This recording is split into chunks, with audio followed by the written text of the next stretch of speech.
Hello, listeners. This is the Risky Planner Podcast. Thanks for tuning in.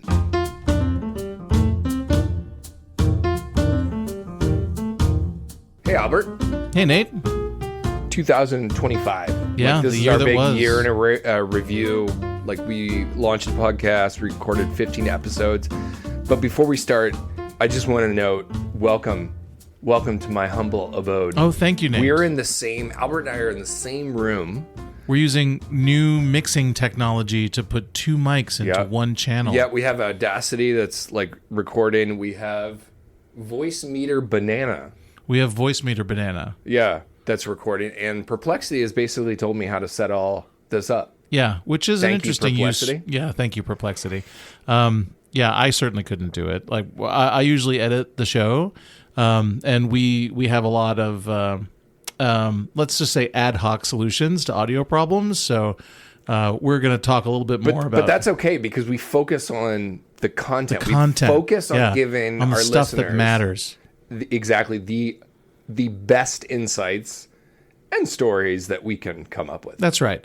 Yeah, so 2025 was pretty big. Like, we started off in Las Vegas, Mine Expo. That was super cool. It was really cool. We should upload some of the pictures from that episode to our definitely. website. We also, our most downloaded episode was when you recorded on the floor AACE at conference. the AACE conference. That was pretty exciting. That was a really fun time, too, because a lot of the people that I met there were really excited to talk to you? To talk to me. So I think we're going to do more of that. I think we should. How did you get people to talk to you on the floor? Like, they were excited. Like, what was it? Two things, right? Like, that show always has good energy. Like, the AACE conference is a bunch of nerds getting together talking about nerd stuff, right? Anytime you can claim a conference or get together to be nerds talking about nerd stuff, there's going to be a good energy there. So that's what this is. That's one reason. The other reason is I'm just one of those people that people talk to. Like, if, in the line at the bank or whatever, the person in front of me they'll just turn around and start talking about their day. I'm like, I don't know why you're talking to me about this, but all right. You just look like a friendly guy. Yeah, I do. Yeah, I've really got everybody fooled. I went to Dubai, Nate. I know.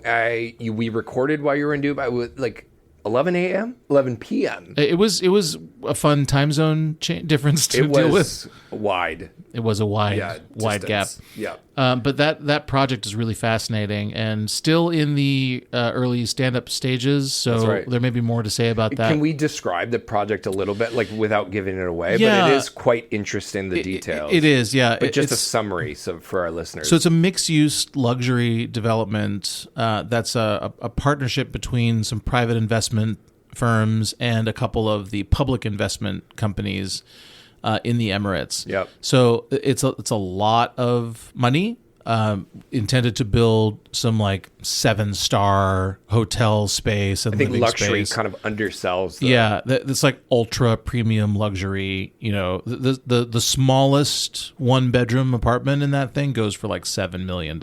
And actually related to that, we talked about BIM, we talked about digital twins, we talked about AI tools and their impact on project controls, schedule. We spent a lot of budget, time talking about AI because it was really the theme of the year, right? And we know what we're talking about because I use like Claude, ChatGPT, Gemini. I have use cases like you're testing all kinds of different models and I have to be building agents. I have to be really selective about what I use them for, though, because although unlike you, like you, as our marketing director, you don't really deal as much with like client-specific information that is protected, like confidential. All of the stuff like I touch with is confidential. Microsoft Copilot, you're actually working in a inside the Azure closed kind of envelope. garden, with the protection. So like Claude works for that, Copilot works for that. Those are the two I can really use. The rest of them are like, Nate's playground type stuff. Exactly.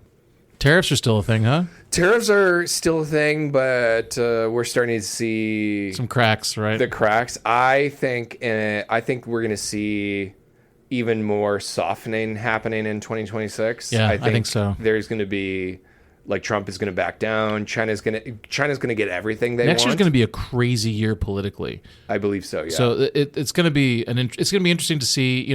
Obviously we're not a politics podcast, so we're not going to talk too much about that directly, but there's always knock-on effects to projects from when political winds are shifting, and political winds are most definitely shifting in the U.S. and not just there. Like I can see us getting back into the COP summits, maybe not during the Trump administration, but the U.S., because we're both American. We are. The U.S. skipped the last COP summit, right? And that's a You want to big explain deal. what that is, by the way? Yeah, that's the summit, the UN summit on climate change.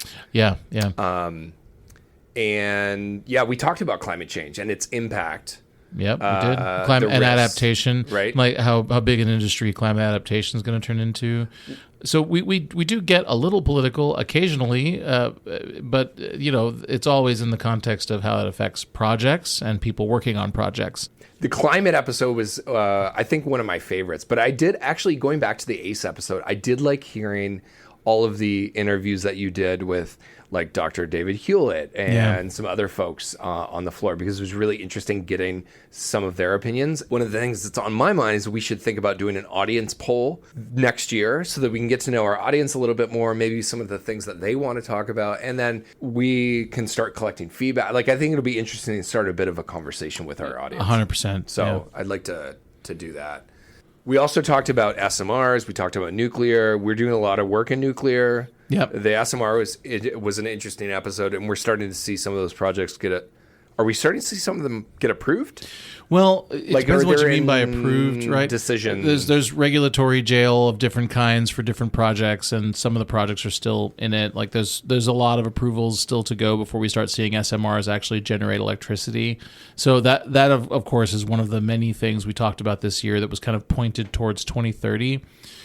We're thinking very, very hard about what the next 5 years look like, because that's our job, right? Like, it's our industry. We have to be thinking about that. But, sharing that insights with you guys has been a fun highlight for me. But what's really going to be interesting is to see how and when some of those predictions that we've made and observations that we've made come to pass or don't. So you said it's fun for you. Like, what in particular is fun for you with regard to the SMR, that conversation? Well, nuclear has been kind of dead in the water for a long time. That's not really a great way to put it. It's more that it's been stagnating. There's been a lot after the Tokyo kind of disaster really took a dive. Even before that, you could argue that since the Carter administration, which, by the way, that era takes a lot of flack for having killed nuclear in the crib. Some of that flack is deserved, and some of it really isn't, because if you look at the way that the nuclear industry was managed in the decades leading up to that, it was a bit of a Wild West situation. There was an awful lot of radioactive release in the 1950s and 60s. There was also like weird, dangerous technology that was being used, right? Like Chernobyl had an accident. It was kind of Chernobyl was in the 80s too. That was later, but I mean, it was just not the technology was not stable. What I'm saying. There were a lot of learnings to be garnered, and nuclear still remains one of the safest ways to generate power. Right. And in terms of risk adjusted, time phased impact on lifespans, right, for the people who live near reactors, like living near a coal plant will shorten your life by way, way more than living near a nuclear plant. Yeah, you might grow another arm if living near you really won't. No, but it's true though. It's like, driving versus flying in a plane, but it's like, right, one feels more because if it goes wrong, it goes really, really wrong. Yeah. So which episode was your favorite? Well, I have to say it was the AACE episode because I was there, right? I got to talk to some really interesting people about some really interesting topics. One of those conversations actually turned into we've been accepted alongside our friends at MVP to write a new paper for the upcoming AACE conference. You're presenting that paper at the conference. Yes, so we still have to write it and get it all through That's right. as we sit here talking, it's the middle of December. So by the time we get the paper actually written, it'll be end of January. Can you give us a glimpse of what the paper is? Yeah, so we're going to talk about... I think that would be a cool preview. Sure, yeah. We're going to talk about program risk management. So right now there is no framework. At least there's no recommended practice with the AACE, and there's very few consolidated frameworks for doing program-level risk analyses. Yeah. So most projects above a certain scale, like most mega projects, for example, are actually programs. Mm-hmm. They're large groups of smaller interrelated projects that often in mega project space do get managed independently from the overall program. But this requires each project to kind of bring their own knowledge and learnings to how they're going to set up their risk environment, how they're going to set up their project management environment. So program management is a pretty mature discipline, but risk in that space really isn't. Can you give us an example of, like, walk me through how we've done that, how you might have done that with some of the nuclear clients or some of the infrastructure clients, so maybe the Dubai client? I don't know. Well, the Dubai client isn't quite at the space where they would need to do a whole lot of risk stuff yet. I mean, they need to start thinking about it. So one of the framework documents I wrote for them was a risk document. Okay. But, our nuclear clients are actually a great example because, you there, listener at home, may be thinking that nuclear project equals build big reactor, right? Well, sometimes, but most of the time, a nuclear project is cleanup, right? If you talk like a caveman, you will say that, yes. Right. Build big reactor. Yeah, a caveman who is aware of nuclear reactors might say that. But yes. The average nuclear project is actually a nuclear waste management project. Sure. Okay. So there's a lot of waste handling, there's a lot of waste management, a lot of digging up dirt that might be irradiated. Things have to be sequestered and characterized and then stored safely and properly. And every single time you do that, it's a small project, right? These are not big projects, but there are hundreds of billions of dollars worth of waste to categorize and store.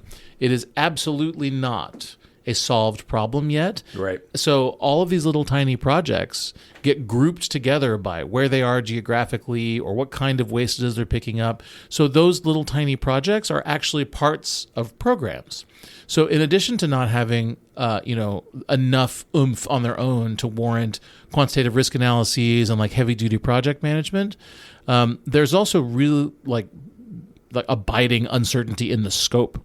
The scope of each one of those cleanups is really uncertain until you actually get in there and start digging or tearing down the building or whatever it is you're doing. You don't know for sure what you're going to find or how spicy it is. So trying to plan for those projects and trying to have a risk-based mindset, because like on the one hand, they are so small individually that no one would ever throw a Monte Carlo simulation at one. But there's hundreds and thousands, and so they add up really big. And they add up, yep. And they're not repeatable either. I mean, really. Parts of them are, but it's really unique. Parts of them are, and like a lot of the big nuclear operators are doing a lot of really good work to try to figure out how they can kind of apply some regularity to that process. Some fragnets, perhaps? Perhaps. We do have one client who loves to talk about fragnets, Nate. Fragnets was my first jargon. His 2025 word of the year. No, that was 2023, I think. That was my 2023 word of the year, but it is still my word. No, well, yeah, it'll be the word of every year. Can we just cut that out? Okay, no, just keep that. Well, it's good. I can't. I heart fragnets. Yeah.